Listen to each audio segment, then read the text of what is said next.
Ladies and gentlemen, One Piece chapter 1122 is out. Potentially chapter of the year. We have literally so much to talk about, so I'm just jumping straight into this one because we gotta get through it all.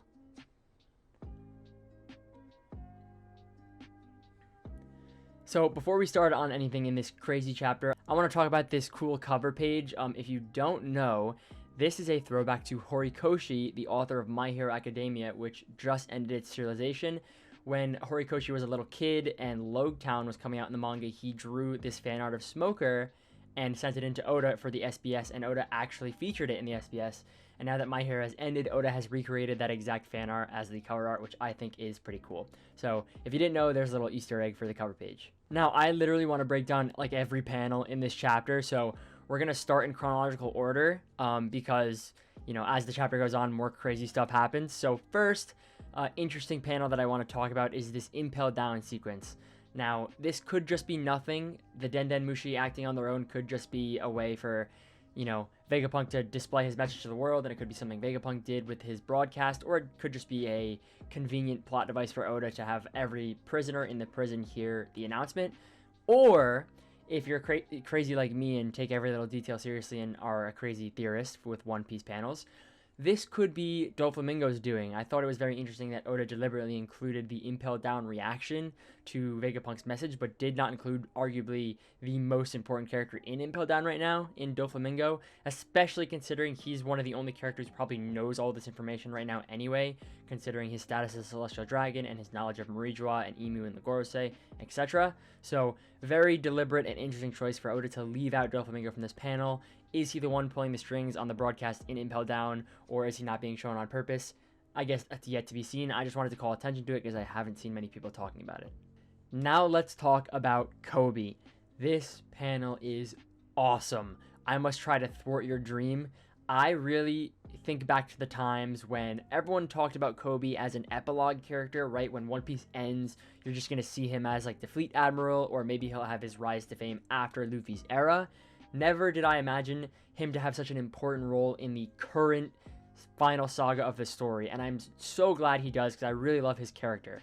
What I'm seeing a lot of people say, though, is that this is him clashing heads with Luffy and based on ideals, right? Which is not true. I've seen a lot of people say this is out of Koby's character because he knows Luffy's a good guy.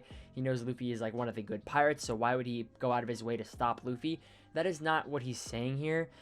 What I interpret this as is now that Vegapunk has broadcasted to the world that whoever gets the One Piece has the power to save the world and the fate of the world lies in that person's hands, Koby realizes, I need to get the One Piece. Me, Koby, in order to save the world, which is my duty, and Koby obviously wants to do that because he's a great person, he needs the One Piece. And in doing so, he regrettably has to destroy Luffy's dream, which is to get the One Piece and become the Pirate King, right? He's not directly saying, I need to stop Luffy. He's saying, oh, if I have to do what I must to save the world, unfortunately, Luffy's dream is going to have to sit and wait. But regardless, I'm so excited to have a parallel to Luffy on the Marine side play a very important role in the story. I think someone who at the very start of the story was a complete weakling and now is playing a huge role in the story and is very strong just like Luffy on the other side of the coin is just a super interesting concept to me. Whether he's going to play a part in the Blackbeard fight, the Emu fight, or whatever goes on in the final war, I'm excited to see Koby's growth, and I think he's a really good character that we should all keep our eye on. Now, next up is this giant double spread with Cross Guild and also Blackbeard and Caribou. There's not much new information in this panel, which I was very surprised about. Going into this chapter, I had expected everyone in the last panel of the last chapter, you know, that whoever claims One Piece owns the fate of the world type panel that everyone was freaking out about. I expected this chapter to be all of those characters' reactions to Vegapunk's speech, because those are the characters that we hadn't seen yet, right? We hadn't seen Shanks' reaction to the speech, Blackbeard's reaction to the speech, Kuzan's reaction to the speech, Blackbeard's reaction to the speech. We hadn't really seen any of those reacting to Vegapunk's like knowledge dump on the world. So that's what I expected this chapter to be. However, Blackbeard seems to not even care in this panel, and he's just talking about Caribou, and Buggy kind of just gives us a blanket, we're going to take over the world like he always does. So whether or not Oda is withholding their reactions to Vegapunk's information, or if it's just implied that they kind of have the same reaction of as Luffy, which is no reaction at all, and they're just going to go for the One Piece anyway, and they don't care about this information. I'm not really sure what he's going here for, but I definitely find it interesting that we're not getting those characters' specific reactions to this information, especially someone like Shanks, who obviously knows all of this stuff already, if you ask me. I was expecting to see a kind of like, I don't know, like knowing smile or like the time has come type reaction to this, but Oda has not showed us anything about Shanks since the broadcast started, so very interesting choice from him for these two scenarios specifically. Now let's begin to unpack this crazy sequence of events with the Iron Giant and Luffy and, you know, the hockey that we've seen this chapter.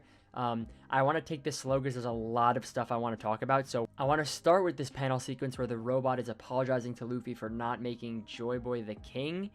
And he's also acknowledging that Luffy is a different person than Joyboy. So I think this is very important because, you know, although we've all kind of known that Luffy is the next holder of the will of Joyboy and is not actually Joyboy, there was still that shred of doubt that maybe Luffy is some kind of reincarnation or literal Joyboy in the future type of thing. But now we finally get the clarification that Luffy is his own distinct person. He is not Joyboy actually, he is just taking up the mantle of Joyboy, and they have the same devil fruit, and they look very similar. Now I think these things are awesome because it just reinforces the fact that Luffy really is, you know, bringing the will of Joyboy to the finish line, right, doing what Joyboy could not accomplish, but it's telling us that they are not the same person. So I'm glad we're getting that out of the way. I know a few chapters back I did say in a review that I hope Luffy kind of acknowledges everyone calling him a different name, and instead of just brushing it off like, huh, what are you talking about? Like, he actually seems to, you know, the gears seem to finally click in his mind, like, why is everyone calling me Joyboy? And then the robot tells him, oh, you just look like him. I was waiting for that moment of realization for both of these characters, and I'm very happy we finally got that clarification. As far as this apology for not being able to make you the king, obviously Emith the robot is referring to Joyboy. This is very interesting, right? Because in our One Piece knowledge, in our One Piece verbiage, we know that the king often refers to Pirate King, right? Or sometimes King of the World, but I think it's a very separate thing. But for me, I think this could potentially be the King of the Ancient Kingdom. The war, the final, or not the final war, but the war that created the Void Century and obviously destroyed Joyboy and where Emu rose to power, maybe was a power struggle for the throne. And Joyboy was attempting to take the throne to make the world a better place and stop Emu's, you know, destruction. And Emith the robot failed to do that for Joyboy, which is why he's apologizing here. I say this because I don't think he's referring to Pirate King, because why would there be a Pirate King title in the past if Roger's kind of, to our knowledge, the first one to coin that title? And also, if Joyboy was the first pirate, how could he become the Pirate King if the concept of pirates was very newly established? So I really think this is referring to the King of the Ancient Kingdom, and we're going to find out that the war in the past was a power struggle for some kind of throne or title of king for that kingdom. Joyboy versus Emu type of thing. Now, let's talk about this insane hockey blast from the robot. When I first saw this panel where he's untying the rope and this hockey blast destroys everything, I immediately thought to myself, okay, I cannot wait to talk about in my chapter review how I think this is Joyboy's hockey. Obviously, I then got to the end of the chapter and I didn't, you know, I don't need to talk about that anymore because it was confirmed. So we're going to talk about that in a minute. But first, for this panel specifically, I want to talk about the rope itself. A lot of people are forgetting, and I also am not sure if this was in the manga, but it was definitely in the anime. But when we see where Nami goes during the time skip, the weather island, they're able to store wind in ropes. Whether that is foreshadowing for this or just like a different form of technology, the concept exists in the story already, which I think is really interesting. I don't know if it's going to have any implications in the future, whether Joyboy has more hockey tied up in a rope somewhere that's going to play a part in later in the story, maybe perhaps at Elbaf because it's like an ancient kingdom, or if this is just setting the stage for Luffy to do something like this in the future, like an epilogue type thing where Luffy stores his hockey in a rope to save someone far down the line. I'm not sure if the rope itself is going to have implications in the story, whether that be in the final saga or far in the future like I just mentioned. I just think it's really cool that this is a concept that existed in the story that nobody expected to have a practical use, but now it does, and it's quite a big one, where it saves the entire crew. So I think that is extremely interesting. As far as the hockey itself, there is a lot that this brings to the table. First and foremost, the one I'm most excited about is that there seems to be a new ceiling for Haki.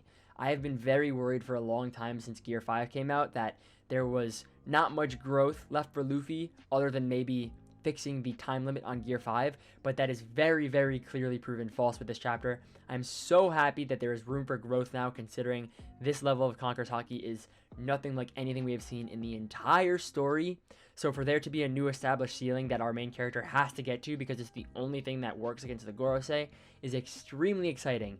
Whether or not it's a new form of Conqueror's Haki or just a new level of strength to it, I'm not sure. I don't think we have enough details to theorize on exactly that yet, but just the fact that it exists makes me very, very, very hopeful for the power scaling side of the story in the future. Now, next I want to talk about how it dispels the Gorosei in their monster forms and sends them back to Marijua. I think there is two possibilities here, and I want to discuss both of them. The first is that this new type of Haki or level of strength in Conqueror's Haki was the only thing that works against the Gorosei. It's the only thing effective against them, and it was perhaps specifically designed or created to oppose monsters like that, and it worked against them, and it sent them back to Marijua and canceled out their powers. The second, however, is something that I personally believe in. In multiple chapter reviews, I have discussed the possibility that the Gorosei, similar to how Vegapunk's satellites are literally part of Vegapunk, but they're existing on their own, that the Gorosei are part of Imu, right? We see that the first time we saw the Gorosei's forms, although they were all like silhouetted out when we saw Sabo in the throne room at Marijua, they all kind of felt like proxies of Imu, like part of Imu. In this arc especially as well, they can't be damaged, they can teleport, and most importantly this chapter, the Haki that is hitting the Gorosei is having an effect on Imu. So what I think happened here is that the Gorosei are part of Imu, and Imu felt this terrifying Haki that reminded Imu of the past nemesis, the past nemesis of Joyboy, triggered some kind of PTSD, and because the Gorosei are a direct proxy, a direct satellite of Imu, they were kind of sucked back to Imu out of almost fear and like retreating, if that makes any sense. Which then brings me to the next thing I want to talk about is Imu's reaction to this Haki in particular. We don't really have, up until this point, we hadn't really had any characterization for Imu. They had always kind of just been this stoic figure with merciless intentions, right? We saw them wipe out Lelougia with absolutely no hesitation, but for the first time, we kind of get a glimpse at what kind of character Imu is. And personally, at least with what this chapter has told us, I love this type of villain. It really reminded me of All for One in My Hero Academia, which, you know, twice I brought up My Hero Academia in this chapter review, which is funny, it's happened twice, but All for One is kind of this cool, calm, collected villain that, you know, no matter what goes wrong, they seem to be above it all, right? Nothing can really get under their skin, and they have an unyielding faith that everything will go to plan, except for the one character who has scarred them, who they hold a great amount of rage for, and that character is typically the only person who has thrown a wedge in any of their plans. In My Hero Academia, it's One for All, right? And now Deku, but this seems to be the case with Imu and Joyboy. I love when those calm, cool, and collected characters who seem like everything's going to plan and no one can ever take them down have that one character who threw a wrench in their plans and it absolutely traumatizes them to the point where they're crazy, with Joyboy being that to Imu. I love that type of villain, so I'm very excited to have this kind of reaction from Imu, especially now that we know Luffy looks exactly like Joyboy, and Imu has had Luffy kind of in their mind from the beginning when we first saw Imu, right? Imu was holding that wanted poster of Luffy. Perhaps now we know that because the Straw Hat Luffy looks like Joyboy, that is why, and Imu is like traumatized by Joyboy. I just love this whole connection where there's only one person in the entire world who makes Imu shiver and like kind of drop from this waverless platform that they've always seemed to sit on, and it's Luffy and Joyboy alone. I just think that's really cool. And I also think it reinforces the fact that Imu is, without a doubt, the final villain in the story. Now, lastly, before we get to this crazy flashback at the end of the chapter, I want to point out how Saturn is still stuck on Egghead, which makes sense because if you remember to the beginning of Egghead Island, Saturn sailed to Egghead instead of teleporting from Marijua, so that is why Saturn did not get dispelled all the way back to the top of the red line and is still stuck on Egghead. I think this paves the way for two things in particular. First being, I really thought Saturn was going to kick the bucket this arc, and after this whole run and escape from Egghead thing, I had maybe kind of dropped that theory because how the hell are they going to kill Saturn when there's other Gorosei members there? But now Saturn is alone again and facing up against the Iron Giant. I think potentially we could be seeing the end of Saturn. Secondly, this opens the door for the Blackbeard pirates. We know they had a little scene on Egghead Island where they came to steal the appearance of Saturn with Katarina Devon's Devil Fruit. How would they manage to sneak into Marijois and pretend to be a Gorosei member when that Gorosei member still exists and is with the other 4 members? Well, now you have your answer. That member is stuck on Egghead and is potentially about to die in this arc. So I think this scene right here with Saturn being stuck on Egghead and kind of, out of breath seemingly, is setting the stage for a lot of future developments. And then we get to this final last flashback with Joyboy. I cannot believe this is a thing. I cannot believe we're literally seeing the Void Sentry in front of our eyes in this flashback. Yes, everything is silhouetted out on purpose, but I still think it was crazy that this even happened. The first thing I want to talk about is Joyboy's strength level, now that it was confirmed that the hockey we saw was his. For Joyboy to be that strong, to dispel the Gorosei and even give Emu flashbacks, really makes me think he fell in a very underhanded way, or perhaps sacrificial way. I don't think Joyboy, after that display of power, is the type of person to lose a fair fight. I think they're probably the pinnacle of One Piece strength. So, I think it would be very on brand for Emu to have won that battle, kind of unsatisfied, almost like how Kaido was unsatisfied being Odin. The reaction that we got from Emu this chapter makes me feel like Emu won in a very underhanded way, or still holds a grudge against Joyboy for going out maybe sacrificial and like dealing like a very painful blow to Emu for the future, something like that. But very clearly Joyboy is probably the most powerful character in all of One Piece history. Secondly, I want to talk about his appearance. There's 2 things that I noticed immediately. The first is that he's not a giant. We know there's a giant straw hat in Marijois, and everyone always thought that was Joyboy's. And everyone always thought Joyboy was a giant ever since Luffy unlocked Gear 5 and was able to turn into a giant himself. And maybe that is still the case for Joyboy. He's just not in his giant Gear 5 form. Well, I say Gear 5, but Joyboy doesn't use gears. I'd imagine he's probably just, awakening the Nika fruit and calling it like Nika mode or something. I don't know. But maybe he still has a potential and ability to be a giant. But in this panel specifically, they are not a giant. Joyboy is not a giant, which is very confusing because we all thought he was a giant, especially with the Straw Hat and Marijois, like I just mentioned, but that's just something I noticed that potentially throws a wrench in a lot of theories. The second is that he looks to have a very traditional pirate look. It looks to me, it is a silhouette, so maybe it could just be the way that Oda is drawing it, but it looks to me that he has a peg leg and like a pirate hook, which is awesome considering he's the first pirate. Also, Emith the robot has an X on their arm, just like Luffy and the crew in Alabasta. Perhaps that's a parallel to Joyboy's crew and Luffy's crew being almost the same. Something like that. I just think, despite everything being silhouetted out here, it's so funny that there's a lot of details that give us actually a lot of insight as to who Joyboy is or what kind of story he was telling in the Void Century, even though we can't see him at all. So I thought those things were pretty interesting.